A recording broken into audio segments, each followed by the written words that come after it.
Topology. I love it. Do you? I've got quite a number of these wonderful constructions in my collection, and several artisans from many countries make this sort of stuff. Look at this one here, for instance. It's fascinating. It starts off as a six-pointed star. There's one at the top, one at the bottom, and there's four going around the equator. Six-pointed star. You push these top and bottoms together, it becomes very complicated, but if you stop at the midpoint, which is there, and count up, you'll see there's 14 points there. Keep pushing, and it suddenly takes up another shape, which is an 8-pointed star. 1, 2, 3, 4, 5, 6, 7, 8. Wonderful. But halfway through, it turns into a 14-pointed star. They called it a Pulsar, and it came out sometime in the late 80s, early 90s, I think it was.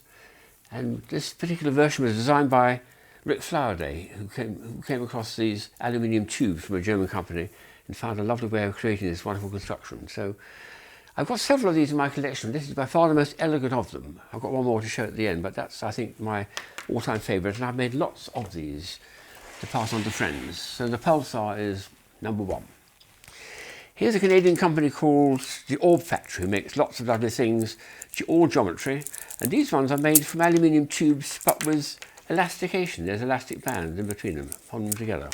And they've got various complicated names. This is an icosahedron. It's got 20 sides to it, and you can put opposites in like that, click, and then it looks like something like a double ashtray or something.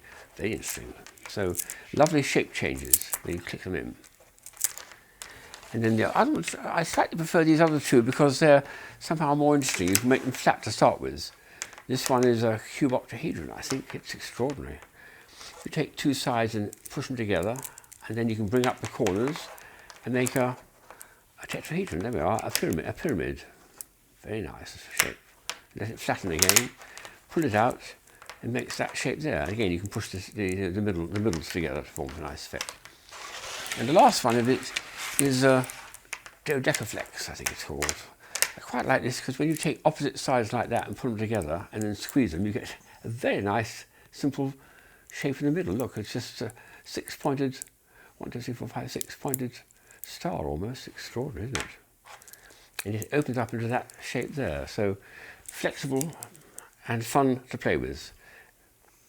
And I think if you study books on geometry, you'll find all sorts of extraordinary ways in which you can play with them. I quite like putting my hands in the middle of the squares and rotating them round this way, and then that way, and then this way, and then that way. And each time it makes it a nice flat shape. So those are very, very nice. The Orb Factory has done a good job. When they're feeling, this is a German chap made this one. It's extraordinary. It's a mixture of icosahedron and dodecahedron. Very complicated. It doesn't pulsate that much, but what it does is beautiful. But he's made them from wires and joints. I have to be very careful not to pull them too hard, otherwise it'll start to unwind and become too difficult to put together again. But it's a beautiful, beautiful object made by a German designer. And then back to the Orb Factory, they made two particularly extravagant versions of these wire things. I can't think what the name of this is. They gave it some fancy name, but what's lovely about this is it opens up in the most beautiful, elegant way into all sorts of extraordinary shapes here. And it closes that way and it closes that way too. It's got two ways of closing it up. It starts off with almost like a cube actually. It's pretty well a cube. But it opens up into something much more extravagant and keeps wanting to close again. What a piece. Half the fun would be, of course, to construct it, but you need very careful, well drawn out instructions to make it do that. And the greatest one they made was this one here, was quite extraordinary.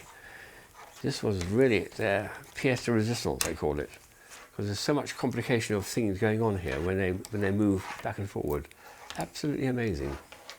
One of them's coming out here. I have to watch out. Oh, I must get them back in their thing. So if you're not too careful, they will become a little bit separated. So you've got to be a little bit careful. But what a piece! It's a bit like a ball, isn't it? It'd be some very, very clever geometrist names for them, I suppose. So back to my first love, which is the Pulsar, which I've made many, many of. This is just a cheap one to show how much more elegant the other one is. What I like about this one is you can sometimes just disassemble them and then pull them apart and then pack them flat. But it's my favourite one, I think, of the set, because I've had the most to do with this one. I've constructed many of these, whereas the other ones I haven't actually made myself. So topology, especially if it's something you can make yourself and construct yourself, is a very, very satisfying pastime. Highly recommended.